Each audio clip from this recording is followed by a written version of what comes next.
देखिए दोस्तों, ये रीजनिंग का 10वां जो सेट था उसके 30 क्वेश्चन हो गए थे, तो 10 क्वेश्चन रह गए थे। शायद उसके 30 क्वेश्चन हुए थे उसमें, ठीक है? तो ये थोड़ा-सा कट गया था इसके, क्योंकि इसमें जो है माइक की जो बैटरी थी वो डाउन हो गई थी, तो इस वजह से ये कट गया था। ठीक है? तो इसके 30 आगे के लिए क्वेश्चन है यहाँ पर ये। पहला इसमें 31वां क्वेश्चन है कि ये कुछ व्यक्ति हैं, ठीक है? 7 व्यक्ति हैं, ये एक वर्गाकार मेज़ के परिध बैठे हैं। ठीक है? हमने 2 मेज़ बना ली। ठीक है? 2 मेज़ क्यों बनाते हैं ये आप जानते ही होंगे। यहाँ पर बोला है कि h के दाएँ से गणना करने पर पहली बात तो 7 व्यक्ति हैं। 1, 2, 3, 4, 5, 6 और 7, ठीक है? 7 व्यक्ति हो जाएँगे। ये 7 व्यक्ति हो गए, ठीक? 7 व्यक्ति हैं। यहाँ पर h के दाएँ से गणना करने पर हमने h को यहाँ बिठा दिया, ठीक है? h को यहाँ बिठा दिया पहले। अब इसके अगर मैं दाएँ से गणना करूँ तो h और g के बीच में 5 व्यक्ति हैं। 1, 2, 3, 4, 5 यानी कि g यहाँ होना चाहिए, g यहाँ होना चाहिए। ठीक है भई? अब आगे बोला ओ जी के ठीक बाएं पड़ोस में बैठा है। जी के ठीक बाएं पड़ोस में ओ बैठा है। ओ यहाँ पर बैठ जाएगा, ठीक? आगे बोला ओ और आई के बीच केवल एक व्यक्ति बैठा है। ओ और आई के बीच में यानी कि यहाँ पे खाली है, क्योंकि ये 8 कोने होंगे तो एक ने खाली कर रखा। तो आई यहाँ होना चाहिए, है ना? आई यहाँ पर होना चाहिए। ठीक है? अभी भी कोई कन्फ्यूजन नहीं मिला है, आसान है अभी तक। जे एन के बाएं किस स्थान पर है, लेकिन एन के दाएं किस स्थान पर है? जे एन के तो बाएं है और एन के दाएं है, ठीक है? इसका मतलब ये हुआ कि यहाँ पे मतलब ये सी ठीक-ठीक बैठ रहा है, ठीक है? तो ऐसी कोई बात नहीं कि हम यहाँ दूसरा जो बना हुआ है ये मान लिया क्वेश्चन में कन्फ्यूजन होता कहीं तो हम बिठा लेते हैं इसको। अब एक की ज़रूरत पड़ रही है, एक से काम बन जाएगा। जे एन के बाएँ किस स्थान पर बैठा है? जे एन के तो बाएँ लेकिन एम के दाएँ हैं। एम के दाएँ हैं तो एम या तो यहाँ होना चाहिए या होना चाहिए, 2 स्थानों पर होना चाहिए, ठीक है?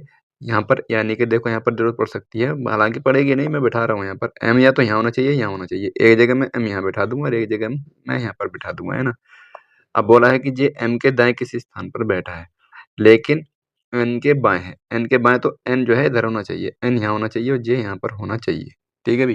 तो ये बैठ जाएगा। तो ये सब सारे लोग बैठ चुके हैं तो इसकी ज़रूरत नहीं पड़ेगी यहाँ पर। ठीक है? तो ये यहाँ पर बैठ जाएँगे सभी लोग। अब बोला है कि जी के दाएँ से तीसरे स्थान पर कौन बैठा है? जी के दाएँ से तीसरे स्थान पर जे बैठा है। ठीक है भई? जे बैठा है, ऑप्शन नंबर बी ठीक हो जाएगा इसका। अगला क्वेश्चन ये है कि यदि नीचे दिए गई शीट को मोड़कर एक घन बनाया जाए तो पेयर के विपरीत बताना है कौन-सा होगा? पेयर के विपरीत कौन-सा हो जाएगा? पेयर के लाइम हो जाएगा। ठीक है भई? पेयर के लाइम हो जाएगा, तो इसका आंसर लाइम हो जाएगा, ऑप्शन नंबर सी ठीक हो जाएगा इसका। और दूसरे ही पूछे जा सकते हैं, कीवी के में हो जाएगा मेलन विपरीत में और मैंगो के हो जाएगा प्लम। ठीक है? तो अगला क्वेश्चन दे रखा है कि कमलेश को एक बहुराष्ट्रीय कंपनी में काम करने का मौका मिला। कल उसके कार्यालय का पहला दिन था और इस तरह से इसमें बातें दे रखी हैं यहाँ पर। एक बार इसको पढ़ लेंगे, पढ़ करके इसको देखेंगे यहाँ पर। लेकिन पढ़ने से पहले हम ये देखेंगे इसमें पूछा क्या? उसमें पूछा केवल दूरी पूछी गई है। दूरी पूछी गई तो दूरी तो हम ऐसे ही निकाल देंगे, ग्राफ बना करके निकाल देंगे। टाउन ए से बाएँ मुड़ें। ये टाउन ए है, ठीक है? यहाँ से बाएँ मुड़ेंगे और कितने किलोमीटर चलेंगे? ये हम बाएँ मुड़ गए यहाँ से, ठीक है? 2 किलोमीटर चले। इसके बाद बोला है कि वहाँ से ये हम बी में आ जाएँगे, ठीक है? यानी कि टाउन बी में पहुँचेंगे, फिर बी से बाएँ मुड़ेंगे फिर सी में पहुँचेंगे, 3 किलोमीटर चलेंगे। इसके बाद इसमें दाएँ मुड़ेंगे, दाएँ इधर को हो जाएगा और ये डी पर पहुँचेंगे और कितना किलोमीटर चलेंगे? 4 किलोमीटर चलेंगे, ठीक है?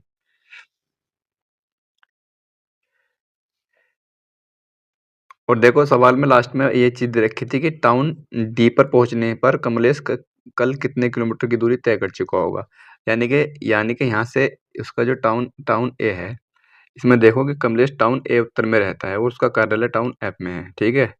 और इसमें इस तरह से बात दे रखी थी, यानी कि यहाँ से अगर वो चलता है, तो वो डी तक पहुँचने में कितने किलोमीटर की दूरी तय कर चुका होगा। 2 किलोमीटर यहाँ, 3 किलोमीटर यहाँ, यानी कि 9 किलोमीटर की दूरी तय करेगा। ऑप्शन नंबर इसका बी आंसर हो जाएगा, ठीक है? एक बार अगर इसको पढ़ेंगे तो।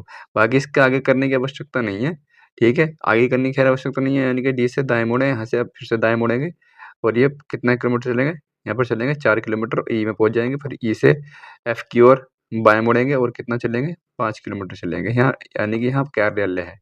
एफ में जो है टाउन एफ में कार्यालय है। इसका कोई कुछ नहीं पूछा, केवल ये पूछा है कि टाउन डी पर पहुँचने पर कमलेश को कल कितने किलोमीटर की दूरी तय करनी होगी। यानी यहाँ से यहाँ तक पहुँचने में कितने किलोमीटर की दूरी तय करनी होगी? 9 किलोमीटर की इसका आंसर है।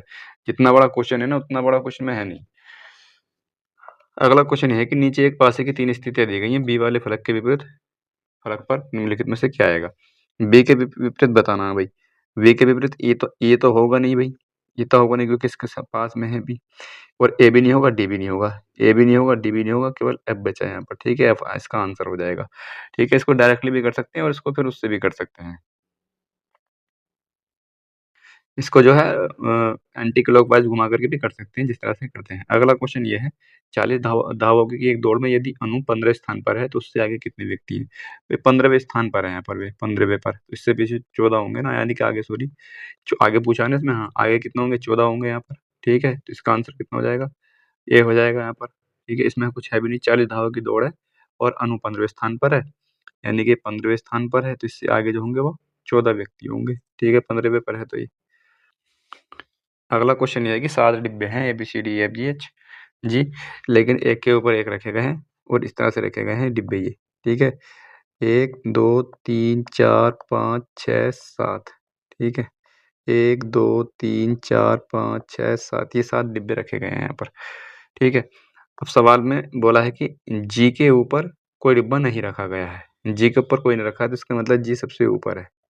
ठीक है, ये बात क्लियर कर दी कि जी सबसे ऊपर है। जी और बी के बीच केवल 3 डिब्बे रखे हैं, केवल 3 रखे हैं, बी यहाँ पर आ जाएगा। ठीक, आगे बोला है कि एफ और डी के बीच केवल 1 डिब्बा रखा है। डी को बी के ठीक ऊपर रखा गया है। डी को जो है बी के ठीक ऊपर रखा गया है और बोला है कि एफ और डी के बीच में केवल 1 डिब्बा रखा गया है। यानी डी और एफ यहाँ होना चाहिए, इसके बीच में है। ठीक है, इसके बीच में है ना, यानी कि डी यहाँ पर होना चाहिए और एफ यहाँ होना चाहिए, तभी तो इनके बीच में एक आएगा। एफ और डी के बीच में केवल एक डिब्बा रखा गया है, इसके अलावा और कोई स्थान इसका बचता नहीं है यहाँ पर। ठीक है भाई, इस तरह से रखा जाएगा, लेकिन अभी ये कंफर्म करना होगा कि डी ऊपर है या एफ ऊपर है। इस तरह से भी तो रखा जा सकता है, एफ और डी इस तरह से भी रखा जा सकता है। ठीक है, बात समझ में आ गई, यानी कि डी को जो है बी के ऊपर रखा गया है, बी के ऊपर है। ठीक है, और एफ और डी के बीच में एक व्यक्ति है, लेकिन इनका स्थान हमें पता नहीं, स्थान तो यही होगा, लेकिन डी का और एफ का इनमें से कोई सा एक होगा, इसलिए 2 बनाए हैं यहाँ पर ये। आगे बोला है कि डी को भी, अब बोला है कि एफ और ई के बीच केवल 4 डिब्बे रखे गए हैं। एफ और ई के बीच में 4 डिब्बे रखे हैं, तो ये वाला गलत हो जाएगा। ठीक है, ये वाला गलत हो जाएगा क्योंकि एफ और ई के बीच में जो है 4 डिब्बे हैं, 1 2 3 4, यानी कि ई सबसे नीचे होगा। ई सबसे नीचे हो जाएगा। ए को सी के ऊपर रखा गया है, ए को सी के ऊपर रखा है, यानी कि सी यहाँ होना चाहिए और ए यहाँ होना चाहिए। बैठ गए सारे के सारे। ठीक है, अब सवाल पूछा है कि बी के ऊपर कितने डिब्बे रखे हैं? बी के ऊपर रखे हैं भैया 4 डिब्बे। ठीक है भाई, ऑप्शन नंबर डी ठीक हो जाएगा इसका। अगला क्वेश्चन ये है कि निम्न विकल्पों में से उस सही विकल्प का चयन कीजिए जो एक पूर्ण वर्ग बनाता हो। पूर्ण वर्ग कौन-सा बनाएगा भाई? अच्छा, इसमें विकल्प चुनना है जो पूर्ण वर्ग बना देंगे। ये तीनों में से चुनना है कि कौन-सा है जो पूर्ण वर्ग बना देगा इसमें से। तो भाई कौन-कौन से बना देंगे पूर्ण वर्ग? ठीक है भाई, तो एक बार देख लेंगे, देख करके बना सकते हैं, आसान है वैसे क्वेश्चन। देखो ये देखो ये बड़ा है, इन दोनों से ये लगभग आधा बड़ा है, इस वाले से, है ना? तो ये यहाँ पर आ जाएगा, ये वाला जो आ जाएगा, ये वाला आ जाएगा यहाँ पर। ठीक है, ये यहाँ पर आ जाएगा इस तरह से आ जाएगा और ये वाला चला जाएगा यहाँ पर। ठीक है, ये यहाँ पर चला जाएगा। ठीक है, सब बात साफ-साफ दिखाई दे रहा है, तो इन इनसे बनेगा, इन तीनों से, 2, 3 और 4 से। ऑप्शन नंबर ए ठीक हो जाएगा। लेकिन अगर नहीं समझ में आ रहा, तो फिर ऐसा करेंगे कि एक-एक ऑप्शन उठा करके चेक कर लेंगे, उससे तुरंत पता लग जाएगा। ठीक है, अगर एक उठाएँगे यानी कि एक वाले तो हो नहीं सकते ये, क्योंकि इससे तो पूर्ण वर्ग बनेगा नहीं, ये दिख रहा साफ है नहीं, इससे तो बनेगा नहीं। 2, 3, 4, 2, 4, 5 इसमें से देख लेंगे, यानी कि अगर इसको देखें तो इससे भी पूर्ण वर्ग नहीं बन रहा। ठीक है, ये दिखाई दे रहा है यहाँ पर। तो इस तरह से ये भी नहीं बनेगा, तो ये भी खत्म हो जाएगा। तो इस तरह से कर लेंगे। यदि 18 दिसंबर 1986 को गुरुवार था, तो भई दिसंबर 1988 को कौन-सा दिन होगा यहाँ पर? तो भई 18 दिसंबर 1986 को गुरुवार था। तो यहाँ पर देखो 1986, 88 दोनों पास-पास में हैं। अगर दोनों पास में है तो इसको डायरेक्टली भी कर सकते हैं। ये 18 दिसंबर 1986 का दिन है। 18 दिसंबर 1986, इसमें क्या है? इसमें थर्सडे है, थर्सडे दिया हुआ है। इसके बाद अगर देखें तो 1986 जो है ये लीप ईयर नहीं है। इसके बाद वाला भी लीप ईयर नहीं है, यानी कि इसमें जो विषम दिन होंगे, एक होगा विषम दिन अगले में, यानी कि 1987 सेम डेट में 1987 को एक दिन बढ़ जाएगा, यानी कि थर्सडे फ्राइडे आ जाएगा यहाँ पर। ठीक है, फ्राइडे आ जाएगा।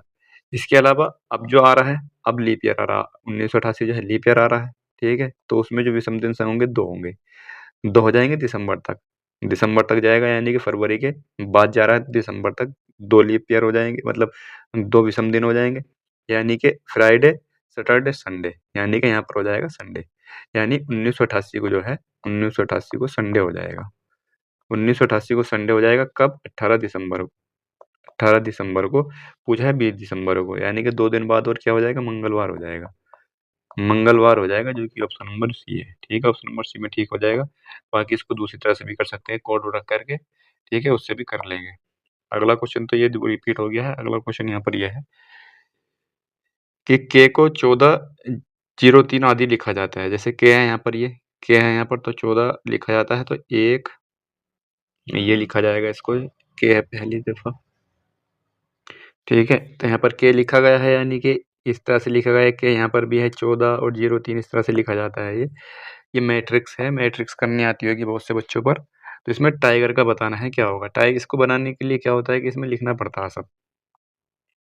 ठीक है, तो इसमें टाइगर लिखा हुआ है, जैसे जैसे टी बना हुआ है पहले, तो टी के लिए क्या लिखा जाएगा? यहाँ पर देखते हैं टी कहाँ पर है, इसमें तो है नहीं टी, यहाँ पर देखते हैं, यहाँ है टी, ये रहा। ठीक है, टी का कितना हो जाएगा? 68 हो जाएगा टी का, पहली दफ़ा आएगा 68।